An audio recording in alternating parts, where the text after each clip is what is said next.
down on a piece of paper, how much money have you been able to save from birth until today? And I bet everybody could get that within, a few $100,000.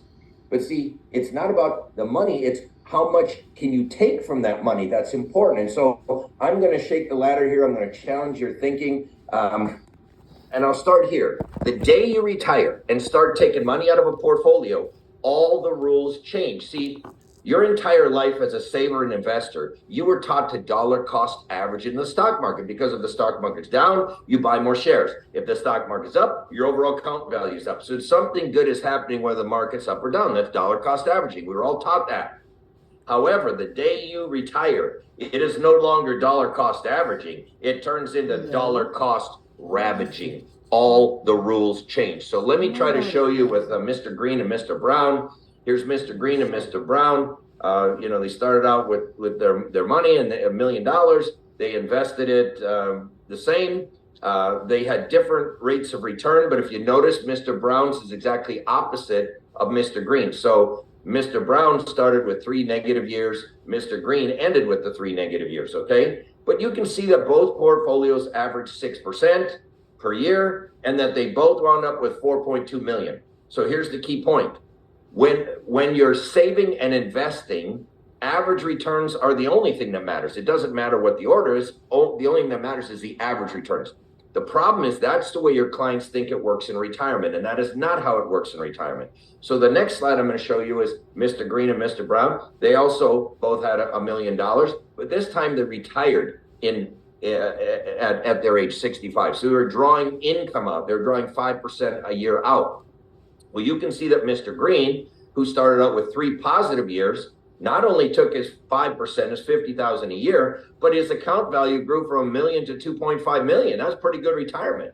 But notice Mr. Brown, he retired into a bear market and he ran out of money at age 81. Now, they both averaged identical returns, okay? They averaged 6%, but Mr. Brown experienced dollar cost ravaging. So here's kind of the summary of the story. If you retire into a bull market when the market's going up and you're pulling money out of a diversified portfolio, math and science says you are highly likely to be successful in your retirement. Conversely, if you retire into a bear market and you're taking money out of a portfolio, math and science says you are highly likely to run out of money. The problem is none of us knows the years when the market's going to go up or the market's going to go down. So if you really think about this, all this is good luck or bad luck. And I can promise you, I don't want to have good luck or bad luck affecting my retirement. And I just got to be honest with you, I'm about 75% retired. So for 30 years, I spent 200 nights a year on the road. I was doing 300 to 400 live presentations a year because many days I do 2, 3, 4 a day, okay? Now, this year, maybe I'll do 25. So I'm mostly retired. I'm not just talking the talk, I'm walking the walk, but I'm here to tell you most of your clients do not understand sequence of returns risk, and it's one of the biggest risks that they'll face. Now, this is another way of showing it to you, and this is going to go against everything you've always been taught. You know how I know? Because it goes against everything I was always taught. See, I was taught the older you are, the more conservative you should invest. I was taught that 80-year-olds should invest their money more conservative than 60-year-olds, and 60-year-olds should invest their money more conservative than 40-year-olds. That's what I was taught. I'm sure you were taught that too, but that's not what this shows. Both of these portfolios have identical average returns, identical. What's the only difference? The only difference is the red portfolio lost money early in retirement. It devastated their retirement. The blue portfolio lost money later in life. It had much less of an impact. So if you had asked me, Tom, when is the riskiest time for me to invest my money? It is not when you're 87. It's when you're 57 to 67. See, if you want to pick a time in your life when you don't want to lose money, you don't want to lose money right before or right after retirement, all right? If you lose money in that box, it can devastate your whole retirement. So now let me ask you, where are those 66 million baby boomers and even some more than that have already retired? They're all in the box. It's a crowded box. This is not a time for baby boomers to lose money. So what you're gonna want to do is talk to them about guarantees, the importance of having some guaranteed money in your portfolio. And then there's inflation. Inflation can have a dramatic negative impact on purchasing power. For 30 years, inflation was dead. It's not dead anymore. And this shows $1,000 of purchasing power at 4% inflation will be cut by more than 50%. In 20 years and over 30 years, it'll be cut by more than 2/3. And look at what it is if we had 6%, 8%, 10% inflation, it would completely decimate our retirees. This is why I believe Chairman Powell is going to raise higher and keep it high for longer. He's got to break the back of inflation. Number one, because inflation will decimate our senior citizens. Number two, he's got to get interest rates back down closer to zero, or we're in big trouble as a country. We're $33 trillion in debt. We have $194 trillion of unfunded obligations for Social Security, Medicare, Medicaid, Medicaid. We're going to talk about taxes in a little while, but taxes are going to have to go up. But that debt and deficit is going to kill us if interest rates stay high. And then there's a lot of risks in retirement. You might live a long life. We might see deflation come back. We might have inflation. There's market risk, withdrawal rate risk, the order sequence of returns risk. You might need long-term care. You might die. They're going to raise your taxes. There are a lot of risks in retirement. But there's only one number one risk. So take a look at that list. Which of those risks is hands down? Nothing is even close. The number one risk in retirement is longevity risk. But why? It's because it's not just a risk. It's a risk multiplier of all the other risks. See, the longer you live, the more likely the market will crash. The longer you live, the more likely you'll take out too much money. The longer you live, the more likely you'll see inflation, the more likely they'll raise your taxes, the more likely you're going to need long-term care. And so what the PhDs who study retirement say, and they're unanimous saying this, to retire optimally, you must take longevity risk off the table. So the second thing, if you don't catch anything else so far, catch that. You must take longevity risk off the table. Well, guess what? Stocks can't do that. Bonds can't do that. Mutual funds can't do that. Real estate can't do that. Crypto cannot do it. Okay, well, what can do it? It's a pretty short list. A lifetime income annuity can do it. A deferred income annuity can do it. Or an income or withdrawal benefit rider from a fixed index, or variable annuity can do it. That's it. What do all those products have in common? One word: annuity. What all the research I can find from the leading PhDs in the world says this: to retire optimally, you should put an annuity into that portfolio. Why? Because only an annuity can take longevity risk off the table. Why? Because only a life insurance company can issue an annuity. Why? Because only a life insurance company sells life insurance to be on the other side of that risk. Let me ask you a question. What is the risk to a life insurance company when somebody buys a life insurance policy? Life insurance. What's the risk to the company? That they die, and they die real soon. They buy $1 million term policy. The next day, bam, they get hit by a bus. The insurance company's out $1 million. The guy died too soon. Hey, what's the risk to an insurance company when somebody buys a lifetime income annuity? That they live too long. She's 115 and she won't quit breathing, and every month she's breathing, those checks got to go. Do you understand? Because an insurance company is on both sides of that risk, they can neutralize mortality and longevity risk to themselves and to your clients. Let me explain another way. So about 9 years ago, I spoke in Singapore my first time for the $1 Million Roundtable. And the day before I spoke, I got interviewed by Asia Insurance Review. It's a big magazine. And they said, Tom, we've reviewed your material, and we're very concerned about U.S. life insurance companies that are selling these guaranteed paychecks for life. I said, really? They've been around for thousands of years. The Roman Empire issued annuities. And they say, yeah, but we believe medical technology is developing so fast that soon people are going to live to be 100, 110, 120, maybe even 130 years of age. And if these companies are guaranteeing paychecks for life, they're all going to go broke. And I just smiled and I said, well, you got it half right. You're right. They will be paying a lot of lifetime income, but guess what? They won't be paying any death claims on all those life insurance policies they wrote. See, because an insurance company is on both sides of that mortality and longevity risk, they are the only ones that can protect you from dying too soon with life insurance or living too long with guaranteed lifetime income. And oh, by the way, that is a mathematical, scientific, and economic fact. Okay, enough about the problems. What I love about paychecks and playchecks, it concludes with 4 simple steps. So if you got a pen, you might want to write down these 4 steps. Step number 1, you want to cover your basic living expenses in retirement with guaranteed lifetime income. Let me say that again. You want to cover your basic living expenses in retirement with guaranteed lifetime income. So one of the first questions you would ask a client is, how much money do you need every month to live your normal retirement? And then you subtract out any of the annuities they have. For example, Social Security is a lifetime income annuity. It counts. So you subtract out what they get for their Social Security. You subtract out the other annuity. They might have a pension, because all pension is a lifetime income annuity. And then whatever they're short, that's where the annuity fits, right there, to cover those basic living expenses. That is the minimum, okay? Now, why would you do that? Because you're taking 5 key risks off the table. You're taking longevity risk off the table because it's a guaranteed paycheck no matter how long you live. You live to be 130, as long as you're breathing, those checks are coming. You take deflation risk off the table, and you're saying, what are we worried about deflation? It's inflation. Yeah, a few years ago it was deflation, and who knows again, if we go into World War III or something, we could be facing deflation again at some point, okay? And it's one of the best things to own in a deflationary economy, because if you're getting a paycheck and things actually go down in price, it's one of the best things to own in a deflationary economy. There's no market risk. There's no withdrawal rate risk. There's no sequence or order of return risk. You take 5 key risks off the table simply by covering their basic living expenses with guaranteed lifetime income. So why should you have guaranteed lifetime income? Because the secret sauce of annuities, it's the mortality credits. Now, this picture is right out of Dr. Wade Pfau's book, and I would encourage you to get all of Dr. Pfau's books. He's one of the smartest guys when it comes to retirement income. And you can see that every check you get from an insurance company is composed of 3 parts. Part number 1 is principal. That's the dark blue. Part number 2 is interest or investment gain. That's the aqua green there. That's the gain of the contract. And then that yellow box, that's the extra money you get from the insurance company, the mortality credits, okay? The Financial Research Corporation of Boston called these mortality credits a new form of alpha. They call it retirement alpha. Now, for those of you who work with investments, you know what alpha is. Alpha is a measurement of the outperformance that a fund manager brings to the table. For example, Will Danoff ran the Fidelity Contra Fund for years, and he consistently outperformed the S&P 500, and his outperformance was called alpha.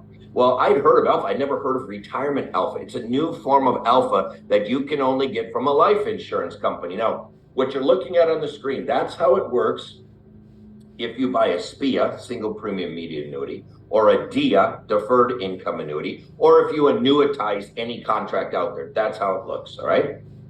But many of you use fixed indexed annuities, variable annuities, RILAs. Where are the mortality credits in those products? Well, let me show you. Client puts in $100,000. They decide to let it grow for a while, so it grows for some amount of time. And then they say, you know what? I really want some guaranteed lifetime income. So they turn on the guaranteed lifetime income rider, okay? Well, what happens is first the interest comes out, and the interest is considered taxable, okay? Then, after the interest is paid out, then the principal is paid out. Now, principal is not taxable, all right, unless it's IRA or 401k rollover. But my question to you is, what happens even when the account is at 0? Do the checks stop? No, of course they don't stop. They continue for the rest of your life. What is paying the checks when there's no money in the account? It's the mortality credits. So I want you to know that all lifetime income annuities pay mortality credits. The older you are, the longer you live, the fewer guarantees you put on the contract, the more those mortality credits you get paid. Okay, so what are mortality credits? Well, I'll tell you a little story. Every year there were 5 90-year-old ladies who went on vacation. One year, one lady said, hey, let's each put $100 in this box. We'll tape up the box, and next year when we go on vacation, we'll bring the box with us, and those of us who are still alive, we'll open the box and split the money. They said, Helen, that is a great idea. So you got 5 90-year-old ladies. They each put $100 in the box. They sealed up the box. What do you think happened the next year? They forgot where they put the box. No, I just made that one up. No, unfortunately, one lady's died. So now 4 ladies open the box. They split the $500. They each get $125. Now, that was a 25% rate of return in 12 months. I have 2 questions for you. How much of that money was invested in the stock market? 0. What interest rate did earn that? In that box? 0. How did they get paid 25% with no money in the market or no interest rate? It's because they got paid mortality credits. Well, ladies look at this. They look at the brokerage company and said, this is a pretty good deal. I'm going to put it all back in the box, tape it back up, and do it again. So they decided to let it ride. The next year, one more lady died. Now 3 ladies split the $500. They each get $167. That was a 67% return in 2 years. No money in the market, no interest rate. Why? Because they got paid mortality credits. Now I know what you're thinking. You're saying, yeah, but Tom, my clients don't want their money to disappear when they die. Do they have to have their money disappear when they die? No, they can do joint life with their spouse. They can do joint life with their 5-year-old granddaughter. These things can pay for 100 years. All lifetime income annuities pay mortality credits.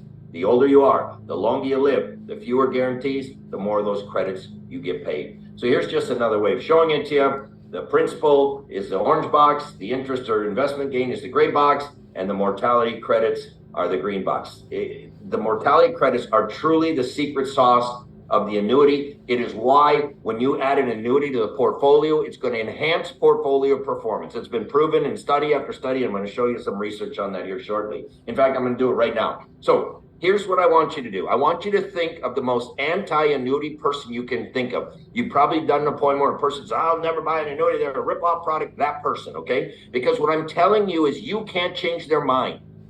You have a conflict of interest with them. See, if they buy, you get paid. If they don't buy, you don't get paid. They know that, you know that, I know that, we all know that, all right?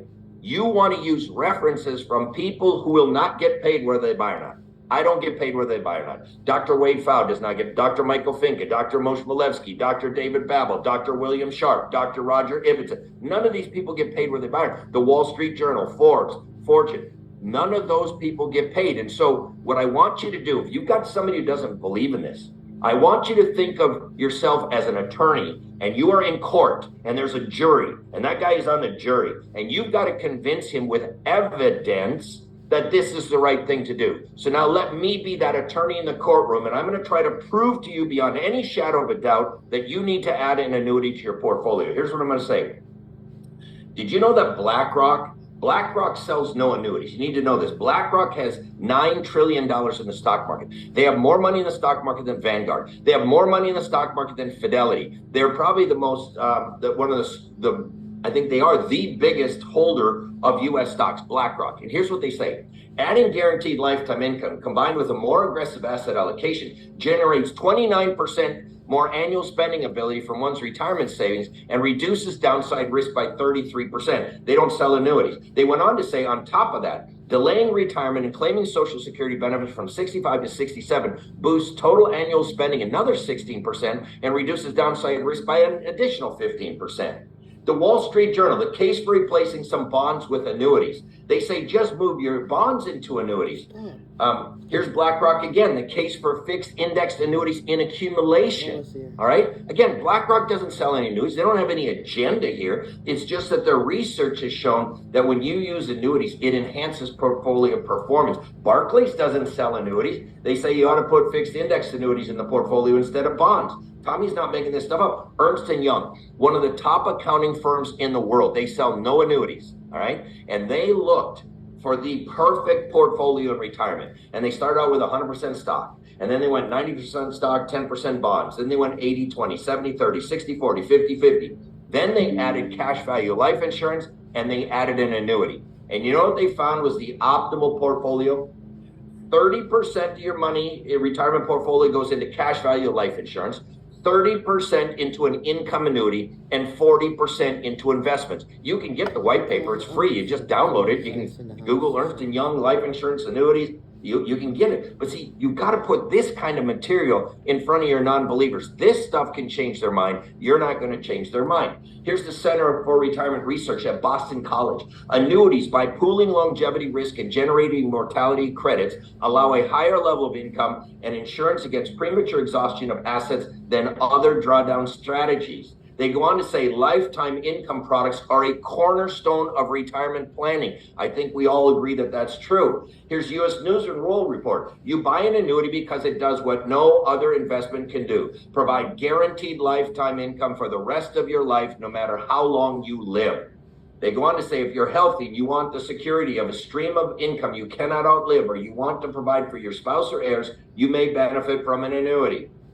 CNBC, consumers are on pace to buy almost $300 billion of annuities in 2022, which would handily beat the $265 billion purchased in 2008. Kiplinger, while annuities may be enjoying a new surge of popularity, the concept of annuities dates back to early Rome, when citizens would make lump sum payments in a contract called an annua in exchange for income payments for the rest of their lives. Annuities have been around for thousands of years. Now, when I'm doing seminars, what I do is I ask the clients in the seminar, I say, when you retire, do you want to be happy or unhappy? They say happy. I said, you don't sound like it. Do you want to be happy or unhappy? They go, happy. I said, that's great, because the Wall Street Journal discovered the secret to a happier retirement. The secret to a happier retirement is friends, neighbors, and a fixed annuity. See, what the Wall Street Journal did is they tried to find who are the happiest people in retirement. You know what they found? People surrounded by their friends, surrounded by their families, who had guaranteed paychecks for life. Time magazine found the same thing in Great Britain. Lifetime income stream key to retirement happiness. A new study in the land of grumps reveals that retirees with a guaranteed lifetime income stream can find true happiness. The American College, when clients know how much income they will receive every month for life, they know what kind of housing and activities they can afford, allowing them to choose the lifestyle that makes them the happiest. Look, this slide resonates with me more than any others in my deck, okay? I told you, for 30 years, I spent 200 nights a year on the road. I'm a golfer. I could not justify a country club membership because there's a buy-in, there's monthly dues, there's minimum food and beverage.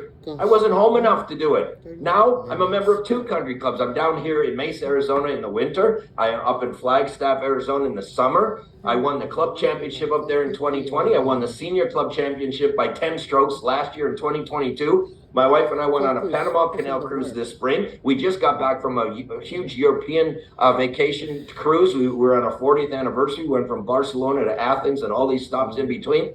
I feel like I'm a kid at summer camp. We have created a lifestyle that makes us the happiest. Well, guess what? No. Some people would look at my life and they say, that's terrible. I want to have a cabin out in the woods and go hunting and fishing. Good, you can do that. Other people would say, no, I want to live in New York City and go to Broadway plays and eat fancy dinners. You can do that. You can build the lifestyle that makes you the happiest. Now, some of you follow me on Facebook and LinkedIn. If you don't, you probably should. I post a lot of fun stuff. I recently posted a Freakonomics study. It's actually a University of Chicago study. Freakonomics picked up on it, pushed it out through social media. It was a University of Chicago study that studied people who bought guaranteed lifetime income products versus people who didn't. You know what they found? The people that had the guaranteed lifetime income lived longer than the people that didn't. Here's what the research shows. Research shows that people who buy annuities tend to live longer, and not just because of the kind of people that have the money to buy annuities to start with. It's apparently that little extra incentive of the annuity payout that keeps people going. Oh, I think I can hang on for one more month. Yeah, I'm going to stick to Josh one more time. I'll make him North American pay me one more payment, and people live longer. Now, the best article I've ever read on the subject was published a few years ago in the Journal for Financial Service Professionals. It was written by attorney Patrick Tricker. The title of the article was Annuities and Moral Hazard. Can Longevity Insurance Increase Longevity? Here's what he found. In the United States, a 65-year-old male who purchases a life annuity can expect to live about 20% longer than a 65-year-old male who does not. And the whole rest of the article explained why people of guaranteed income tend to live longer. They don't have as much stress. They don't worry. The market's down 40%. Guess what? They go play another 18 holes of golf with their buddy. And because they're being paid to live, guess what? Many of them choose to live differently. They watch what they eat. They exercise. They call the doctor when they're not feeling well. And just these dumb little stupid things cause them to tend to live longer. Now, not everybody's going to live longer. You can't say, oh, if you buy an annuity, it's a fountain of youth. You're going to, no. But if you take 100 people who bought annuities, they're likely going to live longer than 100 people who didn't buy annuities. That's what I'm saying. In general, they're going to live longer. Now, some people think this is new research. There's nothing new about this. As I said, annuities have been around for thousands of years. Many of you had to read a book in high school or college. It was called Sense and Sensibility. It was written by Jane Austen back in 1811. Does anybody happen to remember what Jane Austen wrote about annuities back in 1811? Well, let me refresh your memory from chapter 2. If you observe, people always live forever when there's an annuity to be paid to them. The annuity is a very serious business. It comes over and over every year, and there is no getting rid of it. She wrote that in 1811. So let me summarize step 1 this way. There are 3 reasons why you should recommend an annuity to nearly all. I'm not going to say all, but nearly all of your clients. Number 1, it will improve portfolio performance. Number 2, you're likely to be happier. Number 3, you're likely to live longer. And who could be against something that will improve portfolio performance, make you happier, and help you live longer? I don't know how anybody could be against that. Step number 2, you want to optimize the rest of their portfolio to protect them against inflation. So the rest of the money, that's where you can invest it. They can be in mutual funds, they can be ETFs, they can be in real estate, they can be in crypto, whatever I'm going to support you on how you advise them to invest their money. But so cover their basic living expenses with guaranteed lifetime income, and then invest it to protect them against inflation. That was step number 2. Step number 3, you must have a plan for long-term care. No retirement plan is complete without a plan for long-term care. This is the number one thing most people forget about that can wipe out their entire life's work. All right. So in Paychecks and Playchecks, I got a chapter on long-term care. You know what the chapter's called? It's called What's Your Plan? What's your plan? Because if you ever heard me speak before, you know I brag about my plan. What's my plan? I never have to go to a nursing home ever. I get to stay in my house till the day I die.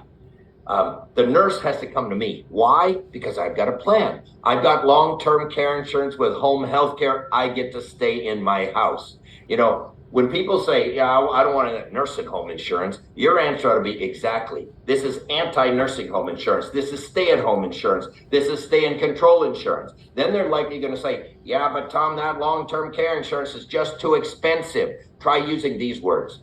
If you think long-term care insurance is expensive, man, you ought to try not having it, because that'll wipe you out. Look, I made my parents buy long-term care insurance 18 years ago. They didn't want to. It's too expensive. We'll never need it. It's an insurance company ripoff. My dad said all those words to me. I made them buy it. They were both in assisted living, $10,000 a month. $10,000 a month. Do you understand? My parents were teachers in small towns in Minnesota. There were years they didn't make $10,000 a year. $10,000 a month. I can't imagine their retirement if they didn't have those policies. See, the odds of your house burning down are less than 1%. It's like 0.25%, 1 out of 413, but you all got homeowner insurance. The odds of you totaling your car, 1 out of 63 between now and the day you die, you all got car insurance. But the odds of you needing long-term care is over 70 out of 100, 70%. Oh, I'm going to let that one go. That is not the one you want to let go, okay? This is the most likely to be used of any of the insurance policies that they have. I think is the highest rate of usage of any policy out there. And your client can say, oh, Tom, forget about it. I'm set. I've got my stocks, my bonds, my life insurance, my annuities. I'm all set. Oh, yeah? An unplanned long-term care event can literally wipe you out. What I want you to think about long-term care protection, whether that's life insurance, annuity, or long-term care policy, think of it as a shield. It's a shield that protects the rest of your assets so that you can spend your money the way that you want to instead of the way that you're going to have to if you don't have a plan for long-term care. Now, everybody thinks retirement is going to be 30 or 40 years of golf, cruises, pickleball, and line dancing. That's not true. You're going to go through 3 distinct phases. The first phase is what I call the go-go years. Now, the go-go years, you're playing golf, you're playing pickleball, you're going on cruises, you're line dancing every day. It's happy hour somewhere. That's the go-go years. But make no mistake about it, the go-go years are going to be followed by the slow-go years. Now, the slow-go years, you can still do everything in the go-go. You just don't want to anymore. Fact is, you don't want to go downtown after 4:30 because dad can't see when it's dark out. That's the slow-go years. And the slow-go years are going to be followed by the no-go years. And the no-go years are those years when you're probably not leaving the building. So you're leaving the building, if you know what I'm talking about. So we got go-go, slow-go, no-go. This is what I learned watching my parents go through these 3 stages. I learned that the go-go years is all about income, not assets, income. Remember, assets make retirees miserable. Income makes retirees happy. Say it again. Assets make retirees miserable. Income makes retirees happy. See, if they got assets, they don't ever dare spend it. What if the market goes down? What if we have World War III? What if China goes into Taiwan? What if? They don't spend it. The annuity gives them the license to spend their money, because when that check comes, guess what they can do? They can spend it. Because you know what happens next month? Another check comes, and they can spend it. Because guess what happens next month? Another check comes, they can spend it. Because guess what happens? It's unlimited checks. That gives them the license to enjoy their retirement. That's the go-go years. The slow-go years is all about long-term care. And what I say about long-term care is any plan is better than no plan. So I sincerely hope you're buying and selling long-term care insurance. If you're not, I sincerely hope you're buying and selling life insurance with a long-term care rider. If you have people who are medically challenged, they can't qualify for life insurance or long-term care, I hope you sell an annuity that springs up with a bunch of income in their 70s and 80s. Any plan is better than no plan, but they got to have a plan. And the no-go years, that's all about life insurance.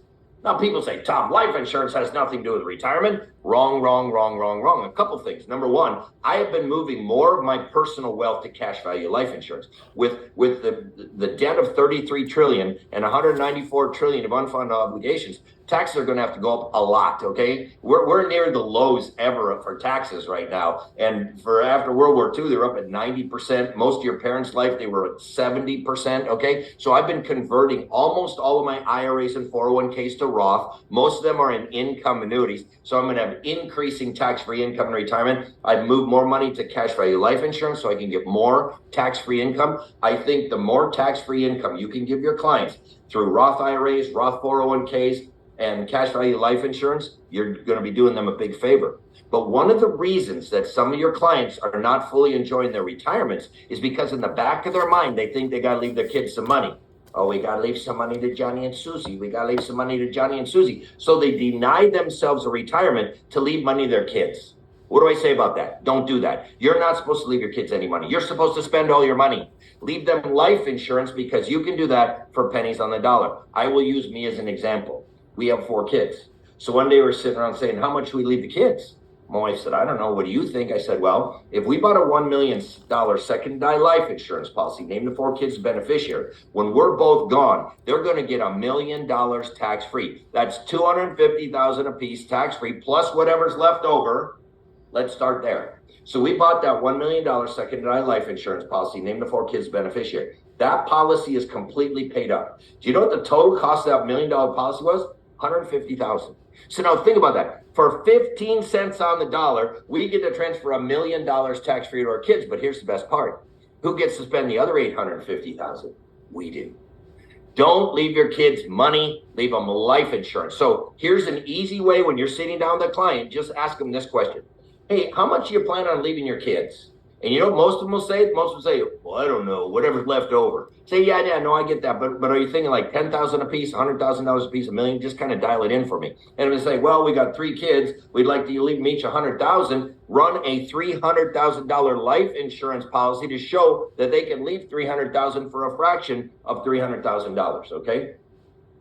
So step number 4, the most efficient way to pass wealth to children, grandchildren, and charities is with life insurance. And term life insurance does not work for estate planning. Term life insurance doesn't work to leave a legacy. Term life only pays if you die young. So it has to be a permanent life insurance policy if you really want to leave a legacy to your kids. Now, I told you don't leave any money to your kids. I'm now going to tell you don't leave any money to your grandkids. And I'm going to show you why. We met with Annie. Annie said, Tom, I got $100,000 down the bank. It's only giving me 2%. I don't care. I don't need this money. This is my just in case money. I named my 6 grandchildren as beneficiary. And when I die, they're each going to get a little over $16,000. Well, that's a nice grandma. But if that's her just in case money, why did she put it in the bank? Why didn't she put it in a life insurance policy? Remember, there are many senior policies now that have full money back guarantee. So if she needs it, she can get it. But when she dies, each grandchild gets $36,000 instead of $16,000. Don't leave your grandchildren money. Leave them life insurance because you can leave them more. What about charitable giving? Here's Al and Helen. They're very charitable minded. They tithe to their church. They give to their university. They saved up $50,000 they want to give to charity. But when they started talking about it, they each want to give $50,000. Well, how do you give $100,000 to charity if all you got is $50,000? You put the $50,000 in a life insurance policy, it immediately creates $100,000 or more gifting power. You want to leave more money to charity? Don't leave them money, leave them life insurance. You can leave them more. What about protecting Social Security benefits? Here, the husband gets $2,100 a month, the wife gets $1,100 a month. What happens when he dies? Well, she gets his. What happens to hers? It's gone. So her income goes down. What happens to their taxes? They were filing joint. Now she has to file single. So her income goes down. Her taxes go up. What could have protected her from this? Life insurance. And just so you know, people over the age of 60 buy more life insurance than people under the age of 60. So I can't tell you if the market's going to go up or if the market's going to go down. Are we going to have inflation? Are we going to have deflation? I don't know, but I do know this. If you cover their basic living expenses with guaranteed lifetime income and optimize the rest of their portfolio to protect themselves against inflation, if they have a plan for long-term care, and if they use life insurance as the most efficient way to transfer wealth to children, grandchildren, and charities, I do know this. Each and every one of them can have a happy and successful retirement that is based on math and science, not based on some broker's opinion. Now, I'm going to give you a little 10-minute bonus section here on how to work with younger people, okay? This is from my new book, Who Wants to Be a Millionaire? And by the way, if you follow me on social media, I think starting tomorrow at midnight, you can get the Kindle version of this free for like 5 days. So you might want to pick that up. It's a very powerful book in working with younger people. And I'll just give you a flavor. You know, when I was an agent 35 years ago, I'd go to one of my kids' ball games or my wife and I are at a party and somebody said, "So Tom, what do you do for a living?" You know, some people say I'm a life insurance agent or I'm a financial professional or I'm a financial advisor, whatever. I didn't say that. I said, I help people become millionaires. You tell me how many million you want, and I'm going to show you what you need to do to get there. Now, remember, this was 35 years ago. The ETFs weren't even born yet. Crypto wasn't even in anybody's mind yet, okay? I couldn't illustrate stocks and bonds. I couldn't illustrate mutual funds. I couldn't even illustrate annuities. There was one product I could illustrate, and that was life insurance. So what I did was I would solve for $1 million of cash value at their age 65. Now, I'm not trying to say the person should put all their money in life insurance. No, that was not my point. Here's my point. Before somebody can achieve something, they've got to believe they can do it. And I think before they can believe they can do it, they got to see it. So once they see it, then they can believe it, then they can achieve it. Okay. And I found this to be absolutely fascinating. When you show somebody in numbers that they can become a millionaire, their whole mindset changes. Because see, right now, 90% of your clients don't believe they'll ever become wealthy. And you know what? They're right. The other 10% fully do expect to become wealthy. And you know what? They're right too. Because it's the mind that's the first step in building wealth. They've got to believe it. And if they don't believe it, they'll never achieve it. And to believe it, they got to see it. So this is a 25-year-old female. I know you can't read the numbers. It doesn't matter. I'll tell you the numbers. She puts in $7,700 a year. And at her age 65, she's going to have $1 million. Well, I don't know how many 25 females have an extra $7,700 a year to put in life insurance. Not many that I worked with back then, but that's just step one. Then step two is you take them to a time value of money calculator. And you say, you know what? If you could get 6% a year, you'd only have to put away $500 a month. If you could get 9% a year, you'd only have to put away about $250 a month. If you could get 12% a year, you'd only have to pay $100 a month a year. And this is when the holy crap moment comes. You go, man, I could do this. Boom. All of a sudden, you're not a salesperson anymore. You're not going like this. Now you're on their wealth building team. You're there to try to help them build wealth, to help them become a millionaire. And your relationship is going to just get better and better. I didn't talk about products. I showed them a life insurance illustration, but I wasn't trying to sell them $1 million, life insurance policy at the time. I was just showing them how they could achieve $1 million. Oh, and the other thing is I get people say, well, Tom, $1 million today is nothing. That's not enough. I don't disagree, but I will tell you this. The first million is the hardest, okay? Once you get $1 million, the second, third, fourth, fifth, sixth, eighth comes faster, okay? It's the first million that's the hardest million. Now, there's 3 phases of building wealth. There are 3 phases of wealth. Number 1, building wealth. That's what I call who wants to be a millionaire. Protecting wealth, who wants to stay a millionaire. And distributing wealth, who wants to live and give like a millionaire. Well, I have spent my entire career on number 2 and number 3. This is my first foray into younger people building wealth. And why did I do it? I've got 4 kids, ranging from 21 to 39. These are the concepts that I've shared with them on how they can build wealth. And they are all doing very well. So I said, why?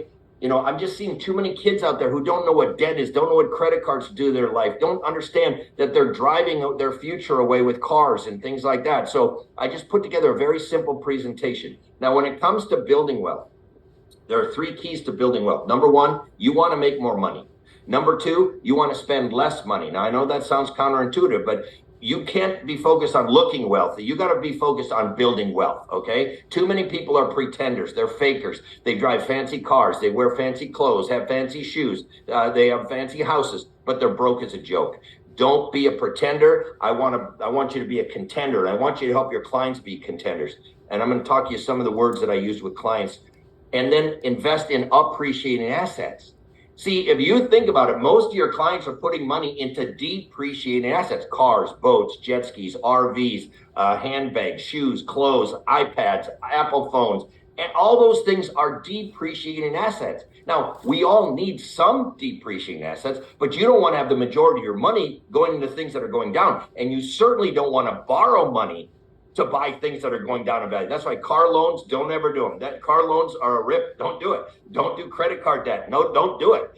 That's a recipe for financial failure, okay? You want to put your money into appreciating assets. And the dirty little secret is every one of your clients, every one of you is going to earn millions of dollars. Even if you only start out making $50,000 a year, you're going to make somewhere between $3 and $6 million. But if I can get you 100,000, you're going to make somewhere between 7 and 11 million. If I could get you to 250,000, you're going to earn 18 to 28 million. A lot easier to become a millionaire when you got 28 million coming in than 3 million. Okay.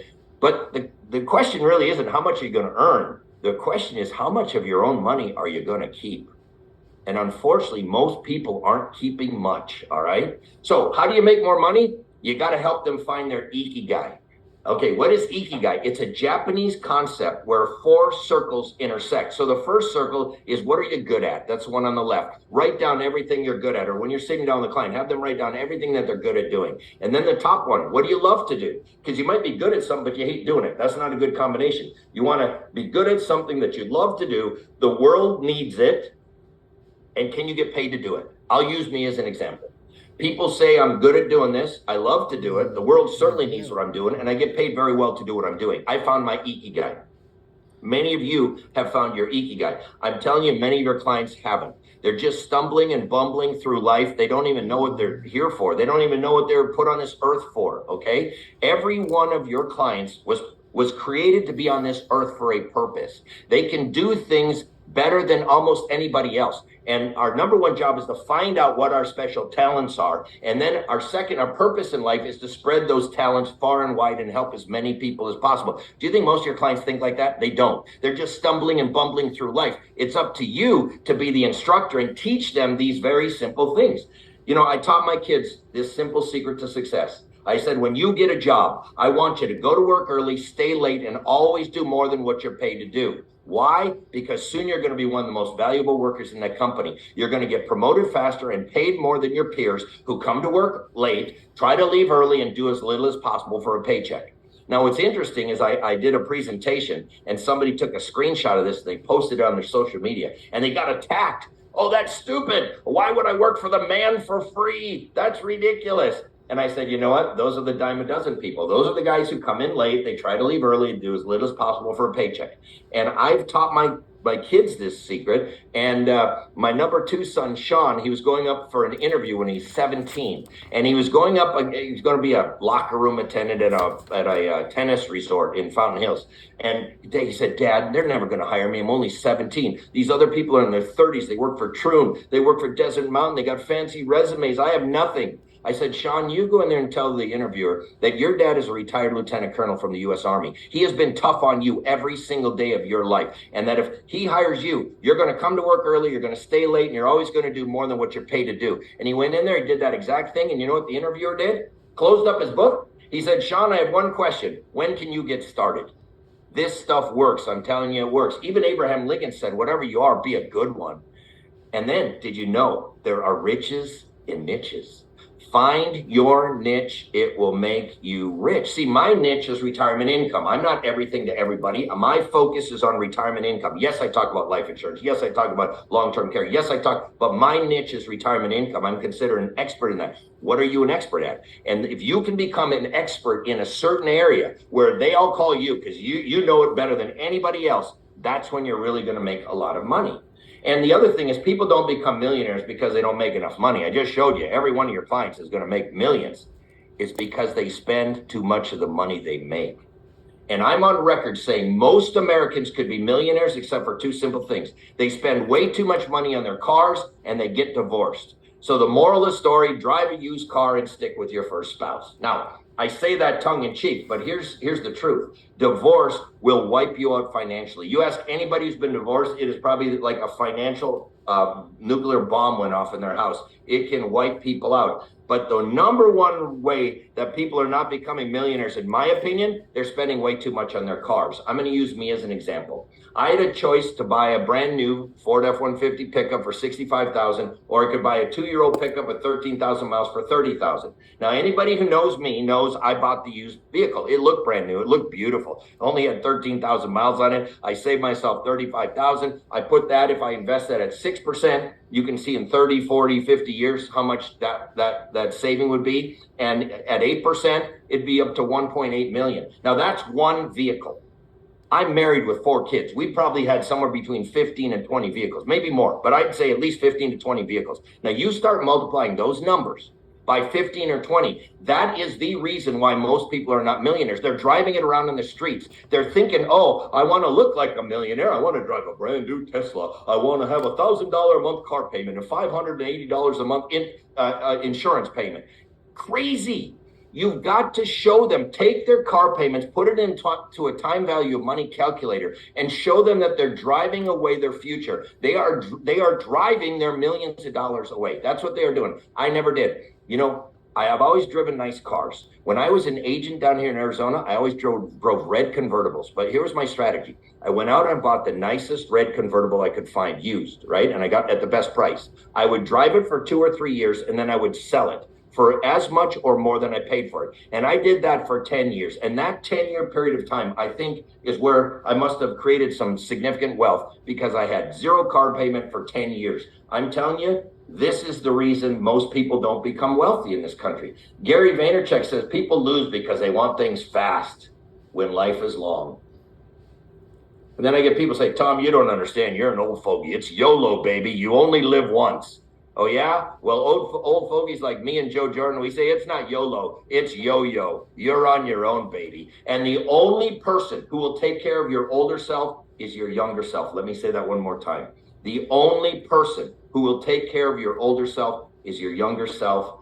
And I'm just so proud of the younger self that took such great care of little old me. So that's it. I'm going to turn it back over to Josh. He's going to show you how to get paychecks and playchecks. Again, starting tomorrow. If you want the Kindle version of this, it's free. If you want the real book, you go to tomhegna.com. I'll pay for the shipping. So, Josh, it's all yours.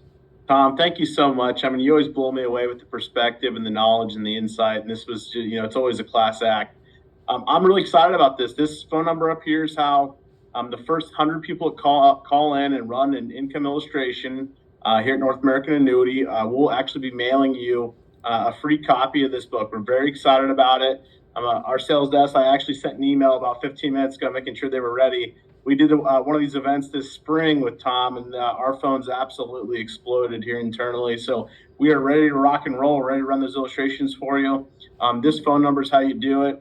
Again, there will be a survey at the end. Please take just a couple seconds and fill that out. And then Bo Blanchard and myself will be running that second webinar covering our income products in the second edition of this series. So again, thank you for your time. We had hundreds of people join us today. Tom, thank you for your time as well, and hope you have a great rest of the week. Thank you all.